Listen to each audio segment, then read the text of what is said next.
আসসালামু আলাইকুম। আজকে আলোচনা করতে যাচ্ছি প্রিলিমিনারি টু মাস্টার্স ভাইভা পরীক্ষা 2023 50টি সম্ভাব্য প্রশ্ন উত্তর পর্ব। ডিপার্টমেন্ট ইসলামের ইতিহাস ও সংস্কৃতি যারা আছো তারা এই 50টা প্রশ্ন যদি পড়ে যাও তাহলে তোমার ভাইভার জন্য মোটামুটি একটা প্রস্তুতি হয়ে যাবে। তাই ভিডিওটাতে যারা প্রথম থেকে শেষ পর্যন্ত দেখতে থাকবে তারা আজকের এই মূল টপিকগুলো জানতে পারবে, খুব সুন্দরভাবে ভালোভাবে পরীক্ষা দিতে পারবে। যারা আমাদের ইউটিউব চ্যানেলটি নতুন দেখতেছো অবশ্যই চ্যানেলটি সাবস্ক্রাইব করে রাখো, যারা ফেসবুক থেকে দেখতেছো অবশ্যই পেজটি ফলো দিয়ে রাখবে। ওকে, আমরা বেশি কথা বলবো না, সরাসরি মূল ভিডিওতে চলে যাই। 1 নম্বর প্রশ্ন হচ্ছে ইসলামের ইতিহাসের সূচনা কোথায় থেকে?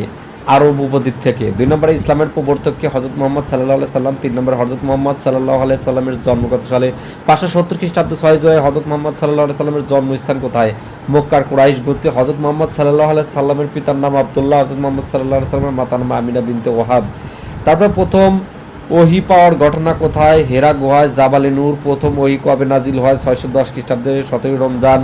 তারপরে 9 নম্বর হচ্ছে ইসলামের প্রথম খলিফা কে? হযরত আবু বকর রাদিয়াল্লাহু তাআলা আনহু। 10 নম্বরে দ্বিতীয় খলিফা হযরত উমর, তৃতীয় খলিফা হযরত উসমান রাদিয়াল্লাহু তাআলা আনহু এবং চতুর্থ খলিফা হযরত আলী রাদিয়াল্লাহু তাআলা আনহু। খোলাফায়ে রাশিদিন কাকে বলা হয়? প্রথম 4 খলিফাকে খোলাফায়ে রাশিদিন বলা হয়। হিজরত কাকে বলে? মক্কা থেকে মদিনায় গমনকে হিজরত বলা হয়। হিজরি সনের সূচনা কোন ঘটনার উপর ভিত্তি করে? হিজরত। মদিনার প্রথম মসজিদের নাম মসজিদে কুবা। মদিনায় নবীগণের নির্মিত প্রথম মসজিদের নাম মসজিদে নববী। মদিনার সনদ চার্টার অফ মদিনা কি? মদিনার মুসলিম অমুসলিমদের মধ্যে সামাজিক চুক্তি। বদর যুদ্ধে সংঘটিত হয় কবে? 2রা হিজরি 624 খ্রিস্টাব্দে। বদর যুদ্ধের ফলাফল ছিল মুসলিমদের বিজয়। উহুদ যুদ্ধ কবে সংঘটিত হয়? 3 হিজরি 625 খ্রিস্টাব্দে। উহুদ যুদ্ধের ফলাফল ছিল কৌশলগত মুসলিমদের ক্ষতি। খন্দক যুদ্ধের কবে সংঘটিত হয়? 5 হিজরি 627 খ্রিস্টাব্দে। খন্দক যুদ্ধের ফলাফল ছিল মুসলিমদের বিজয়। এখন ডান পাশে আসি। 26 নম্বরে হুদায়বিয়ার সন্ধি কবে? 6 হিজরি 628 খ্রিস্টাব্দে। 27 নম্বর হুদায়বিয়ার সন্ধি গুরুত্ব, এটি ইসলামের জন্য একটি কৌশলগত সাফল্য। 28 নম্বরে মক্কা বিজয় হয় কবে? 8 হিজরি 630 খ্রিস্টাব্দে। 29 নম্বরে বিদায় হজ কবে সম্পূর্ণ হয়? 10 হিজরি 622 খ্রিস্টাব্দে। হযরত মুহাম্মদ সাল্লাল্লাহু আলাইহি সাল্লাম ইন্তেকাল করেন 11 হিজরি 632 খ্রিস্টাব্দে। তারপরে 31 নম্বরে কোরআন মাজিদ কবে সংকলিত হয়? হযরত আবু বকর রাদিয়াল্লাহু তাআলা আনহুর সময়। 12 নম্বরে কোরআন সংকলন নেতৃত্ব দেন কে? যায়েদ ইবনে সাবিত। হাদিস সংকলনের প্রথম যুগকে বলা হয় যুগকে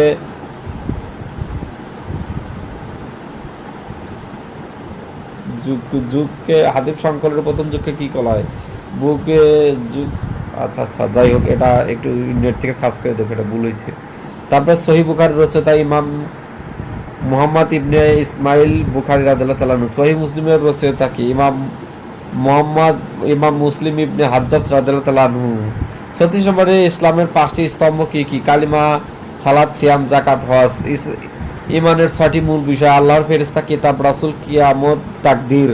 38 নম্বরে ইসলামের প্রথম বিদ্যালয় কোথায় অবস্থিত? সোফাফায় মসজিদে নববী। ইসলামের প্রসার কারা সাধন করে? সাহাবায়ে কেরাম। উমাইয়া খেলাফতের প্রতিষ্ঠাতা মুয়াবিয়া ইবনে আবু সুফিয়ান। আব্বাসীয় খেলাফতের প্রতিষ্ঠা আবু আল আব্বাস আস-সাফা। বায়তুল হিকমা কোথায় প্রতিষ্ঠিত? বাগদাদে। তারপরে আল খোয়ারিজমের প্রধান অবদান কি? বীজগণিত। ইবনে সিনার প্রধান গ্রন্থের নাম? আল কানুত ফি তিব্বত। ইবনে রুশদের প্রধান গ্রন্থ বিদায়াতুল মুস্তাহিদ ও তাহাফাতুত তাহাফুত। তারপরে সাজুকি কারা ছিলেন? তুর্কি বংশোদ্ভূত শাসক গোষ্ঠী। ক্রুসেড যুদ্ধের সময়কাল 1096 থেকে 1291 খ্রিস্টাব্দ। আইনি আকবরী কার রচিত? আবুল ফজল আকবরের। দ্বীন ইলাহি প্রবর্তক সম্রাট আকবর। বাংলা ইসলামের প্রসার কার মাধ্যমে হয়? সুফি সাধক দরবেশের মাধ্যমে। যাই হোক, আরো কিছু গুরুত্বপূর্ণ কথা বলে রাখি, সেটা হচ্ছে এছাড়াও কিন্তু ব্যক্তিগত বিভিন্ন প্রশ্ন ধরতে পারে যে তোমার জীবনের লক্ষ্য কি, তোমরা মাস্টার পরীক্ষা দিতেছো, সাবজেক্ট কয়টা, কি কি আবিজাবি একাডেমিক প্রশ্নও ধরতে পারে। সেই জন্য সতর্ক থাকবে, ওইভাবে প্রস্তুতি নেবে। আর ড্রেস আপ ছেলেদের জন্য সাদা শার্ট, কালো প্যান্ট, টাই পরে যেতে হবে, টাই, এরপরে শু পরে যেতে হবে।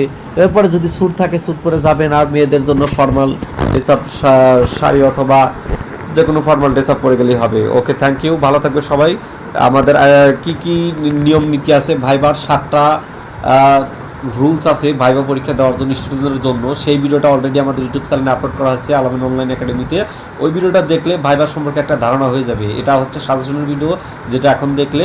আর ভাইবার সম্পর্কে গুরুত্বপূর্ণ 7টি রুলস সেটা নিয়ে একটা ভিডিও তৈরি করে অলরেডি আপলোড করা আছে। ওই ভিডিওটা তোমরা দেখে নিও। ভিডিও ডিসক্রিপশনে চেষ্টা করবো দেওয়ার জন্য, বা ভিডিওতে যদি ডিসক্রিপশনে না পাও কমেন্ট করো, আমি তোমাদেরকে দিয়ে দেবো।